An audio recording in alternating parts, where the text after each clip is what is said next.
It's Chris. Freaking June is upon us, right? We are almost at the halfway point of 2023. Now, this isn't looking back yet on this year. We'll do that shortly later this month. But what we're looking at is the best, the most interesting, the most intriguing, and potentially the most cash being raised on crowdfunding of the games that you need to know about in June. What's on my list? What's on my radar? And what do you need to know about them? All short and sweet, to the point. Everything you need to know. Let's go. So what's up, number one? Number one here wouldn't have been number one, but I've just been more and more intrigued ever since GameFound announced their trio from Awaken Realms that are coming out between now and the end of the year, right? We saw the new Nemesis. We saw the Dragon Eclipse sort of two-player Pokemon-esque style game. But then we also saw Awaken Realms is going into the video game IP of things with S.T.A.L.K.E.R. S.T.A.L.K.E.R is coming later to us in the middle of the month. And this post-apocalyptic, almost like Chernobyl-esque, mutated zombies-style survival-esque game mixed with sort of Cthulhu Death May Die, right? If you can copy this style of things, there's a reason that people love this, right? You don't have to have a campaign. You can play your one-offs. You don't need to play it for 2 to 3 hours at a time. And it's got a cool theme. It's got cool monsters. It's got, cool miniatures. Because let's be honest, that's part of the appeal as well. And Awaken Realms puts out some of the best miniatures in the market, period. And give me a cohesive, trimmed down game. That's the biggest question with Awaken Realms, is not, can you give me this epic sprawling thing, but it's, can you trim it down and make it sleek and shiny and an infinity style of car rather than, something else. I'm not very good with car analogies, so I just go with what I know. But it's got a lot of potential. The value is going to be great. You get the core pledge. There's never any issue of, getting your money back, right? Value. But is it going to be something that's going to replace other things like this in your collection? Because there's going to be a big overlap. This, Massive Darkness 2, Bloodborne, anything else along those lines. Because we've seen the scope, Aetherfields, Tainted Grail, Nemesis, but some of the fat doesn't always get trimmed around the edges with these. And that's what I want to see with these next 3 games, especially this one since it's first. I mean, we have 31,000, almost 32,000 people following at this point. Massive numbers. Haven't seen such massive following numbers probably since one of their other previous ones, the Castles of Burgundy remake. Or dare say, even style The Witcher. So the fan base is there, folks. Can you succeed? Dungeon crawler, story, co-op, potential solo. I think it has all the makings of an absolutely fantastic game. I just don't know what it's actually going to be like. And a one-off play session for 2 to 3 hours, how are people going to feel about that as a separate mode? Because that's still a huge time commitment. What are the mechanics going to look like? Is it going to be too complex? There's a lot of text when you look on these cards right now. Look at this. Look at all of this stuff that you're going to have to try and remember, deduce, utilize. You're going to play that solo with more than one character? Whew. Okay, that's before you get upgrades, equipments, whatever else goes along with it. Again, aesthetic is second to hardly anybody else. But gameplay needs to be as solid as the aesthetic. And not all of them in the past have been, even though they've been really good. Right? And that's what I'm going with. Is it going to deter me at all from covering this and seriously looking at backing it? Heck no. I'm going to be all over this one on day one, talking about it, looking at it, scheming about it. But I want to see more. I want to see a rule book. I want to see what these expansions are going to offer us. Because, it's a lot of money still either way. So that's clearly number 1 this month for me, personally. Now, number 2, this is an interesting one. I wasn't expecting this to be number 2. This is potentially the campaign that I am most likely to back this month. If you had me rank all of these, right? Like, not in terms of just what I liked, not in terms of just what I was interested in terms of how likely Liege is to back a campaign. That, especially when you're talking about it pre any knowledge of price and exclusivity and timing and all of the other factors, right? Is very, very hard. Like, I mean, Stalker, for example, could be, 20%. Stalker could be 30%, 40% even at most, right? If we're being honest. Because I'm not getting all of these. No. This one from AEG. giving us expansions from their previous hits. Tiny Towns, Space Base, and War Chest. Space Base is one of my most played games all time. It's the most played game with my wife in the collection. War Chest is an absolutely tremendously underrated abstract game that I love. And you're giving me expansions for both of those that's going to add more really freaking awesome forking content. Like Space Base, my biggest problem with Space Base is that my wife hates the Shy Pluto expansion, for example. Genesis, the expansion here, is just going to give us more without adding overhead. It's just going to add you more cool stuff without more learning of how this stuff is going to be different. And that's awesome, because that's what expansions need. Expansions don't need to add 3 layers of complexity to take a game that plays in 35 minutes to make it now 65, right? No, I don't always need that. War Chest giving me more asymmetry, more things to mix and match. More of a stealth component, apparently. More of a somehow assassination style of things in that line. Love it. Tiny Towns, I've got the copy sitting up behind the camera. I had mixed feelings about it. Tiny Towns is a great game. It's a great game up here. For me personally, when I play it though, it lacks the I'm having fun factor. You know what I mean? I know what I'm doing. I know the mechanics are solid. I like it. But especially when you get into variability, and from what I've heard with the expansions, I haven't played any of the expansions, they are hit or miss. Completely hit or miss. Some people like them. Some people just say they're all over the place. They're too chaotic. Changes too much stuff. And you're having to remember a lot of spatial elements. And if you're not a spatial person in the first place, Tiny Towns is going to be a miss anyway, no matter how much you realize it's a good game at the same time. So that is the least of the 3 that I'm, considering. The real question is going to be price point and bundling and exclusivity. Why am I getting it on crowdfunding? AEGs have been sort of a slight deluxification, a very, very tiny promo, or not a whole lot. And so why am I going to get these 2? Because I'm looking at both those on crowdfunding. And so that's what I want to see. But this is why I'm also looking at it as the most potential of me actually fulfilling a pledge in all of these this month as well. Next one. I'm really kind of mixed on it. I haven't actually played it, so I don't really know if I need a new copy or if I want a new copy, but that's Innovation, the ultimate exclusive deluxeified super over-the-top edition 7.0. I'm just kidding. It's Innovation Ultimate, but the complete or the deluxe, Innovation Deluxe was the previous one, right? And it was out of print. They aren't making any more. They said they aren't making any more. And I picked it up on the secondary market from a collector, and I paid way too much for it. And now they're putting out a new edition. There's no upgrades.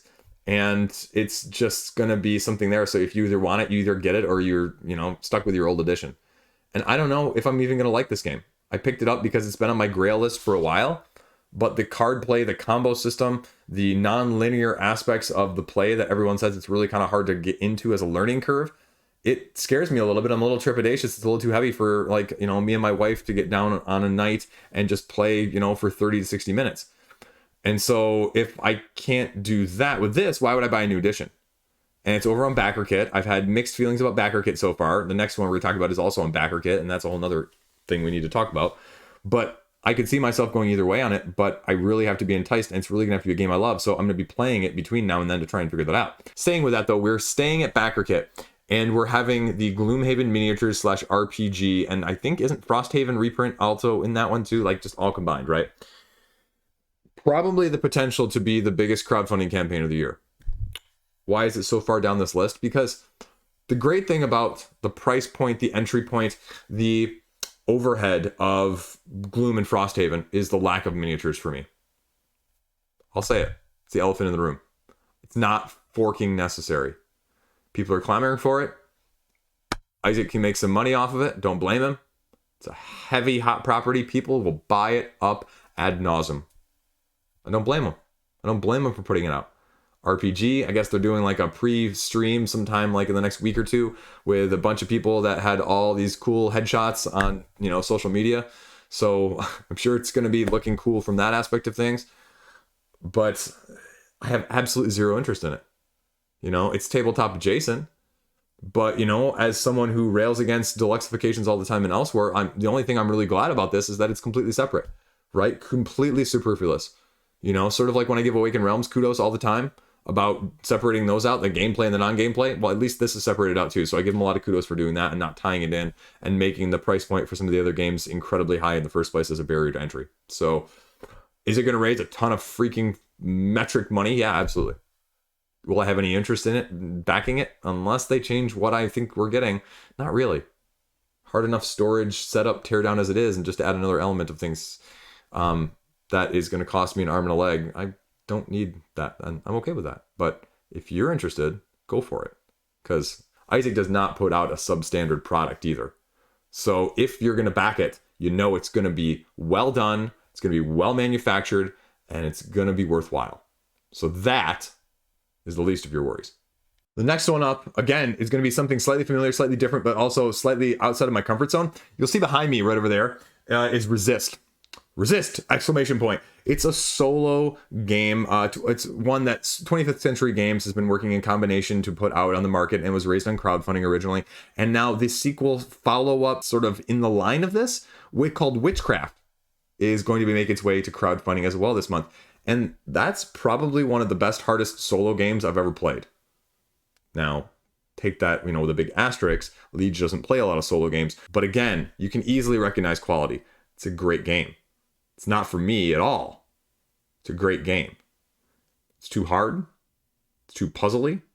But people who are looking for that as a card-driven, easy 20 to 30-minute game, you're going to love that. And if this thematic incorporation of witchcraft and magic and stuff is more appealing to you, you should be heavily, if you are a solo player, looking at this game. Because even as, someone who doesn't really have any appeal to this game, having played it and now filmed a review for it, you'll like it. I don't. It's not for me, but I recognize that it's a great game too. That's the important part of this. So that's coming up this month as well. The next one, also, speaking of heavy things that are way outside my wheelhouse, Invention, the evolution of ideas. The next Lacerda.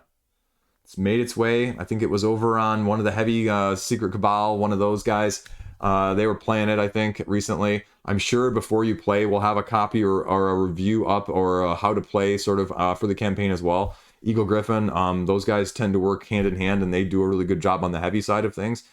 It's just, okay, how different is it than your other Lacerdas? I mean, I think the theme is really cool. I think the theme is actually more appealing to me than the last two of, Weather Machine and On Mars. I mean, the idea of evolving technology, concepts, ideas through time with the ability to change the society over the ages, I mean, it's just kind of cool. Card concepts, simulation with worker placement. I just like tech tree store of stuff. And this one says it's a tactical game by building around a long-term strategy. So maybe it's a little bit more entry-ish for someone like me as opposed to those other two I just mentioned. I have no idea. It's going to be about $100, $120. You know what the price point's going to be with these Eagle Griffin Lacerda games. You know you're going to get a slight incentive to get it on crowdfunding. There's going to be some small exclusive, some small mini whatever, and you're going to look at it. The only question is, if you're a Lacerda junkie, do you need a Lacerda? And the answer for most of the Lacerda junkies is yes. But is this a Lacerda for non-Lacerda junkies? That's where the money comes from in a lot of these crowdfundings, because I know a lot of people are going to jump all over it as a great thing if you're in that crowd already. But if you're not, how can you broaden this? And is this going to be one that's going to allow you to do that? Or is it still going to be remaining pretty heavy? I mean, the Board Game Geek Wake right now is 4.2.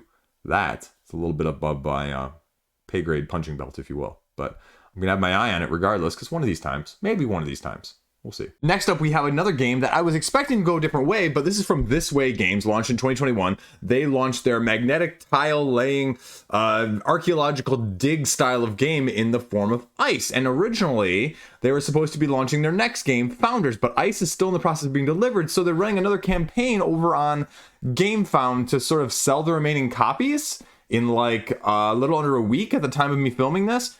And so they're giving a little bit of extra expansion, a companion set, new gameplay, and artwork posters that, kind of went with it along with the first time.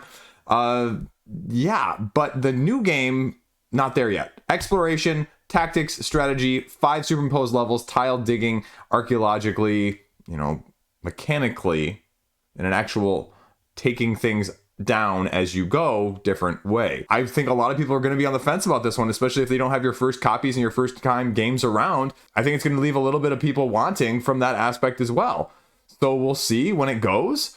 Now, speaking of reprints, these next couple are actually reprints with a slight twist as well. The first one up is Scarface 1920, the area control mobster style game from Redzen Games, which again launched, I believe, in about 2021 as well, which has gotten relatively good reviews, 8.2 on Board Game Geek right now. But as someone who's not a big fan of the gangster theme, and as not a big area control person, I easily passed on it. But it was a big project. I mean, it raised 7 digits the first time around on Kickstarter, so that's not insignificant, especially for a game without a whole lot of pedigree in the first place, right? It wasn't like this one was met with all of the hype and hoopla the first time around, but now the second time around, coming back with a bloody business, big box expansion.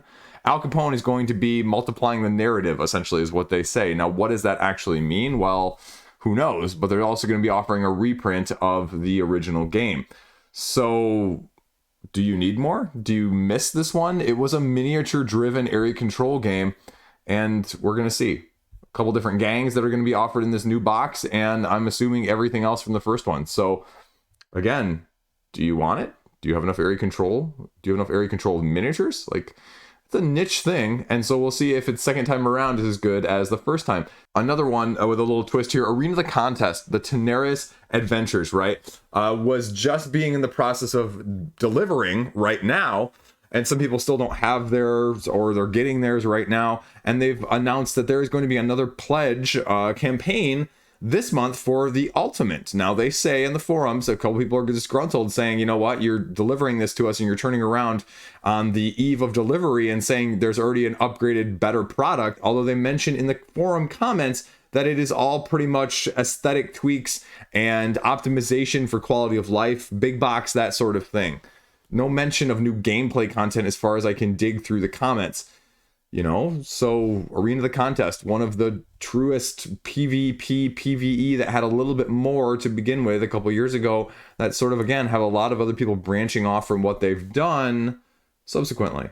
Not totally innovative, but a little bit more out there in terms of especially the E portion of things, that everybody, the narrative style of things with more of a D&D, rolling your D20s style of battling, as well as just different objectives. And I think that was the one that people were really surprised by. But it went miniature heavy the second time around on Tanares Adventures with those dragons and the option for preprints. So, I mean, again, 6-7 figures easily. Are people going to be as enamored? Are people going to be trying to still get in at this point? We're going to kind of see when that goes live as well later this month. And the last one, Firefly. Firefly, the 10th anniversary edition from Gale Force 9. I don't know. I mean, again, I like Firefly just as much as the average, you know, nerd, Trekkie, whatever you want to call us. I liked it. I thought it was great. At the same time, the board game has never appealed to me. I'm not a big pick up and deliver style of things. I know this is the one that people prefer when they look at, you know, this or Star Wars Outer Rim, mechanically speaking, at least from what I've read. Now, it's probably wrong in the first place. I'm just not also a fan of the artwork when games do it straight from the movies or TV shows. I really just, the aesthetic appeal from that is just not good. Now, this is going to be a big box. They've already said that there's going to be a new expansion to go along with it. 1,000 freaking cards that you can get with this. New ship, new stories, new promos, all the shiny stuff that you're going to get, and you're going to find out, you know, very soon. This game, a lot of the expansions have been sort of out of print, out of stock. So what is the market for this? I have absolutely no idea. If this broke high 6 figures, I wouldn't be shocked. If this stayed at 100 or 200,000 as well, I wouldn't be shocked. I have absolutely no clue what the demand is for this, because I feel like it's a very niche game.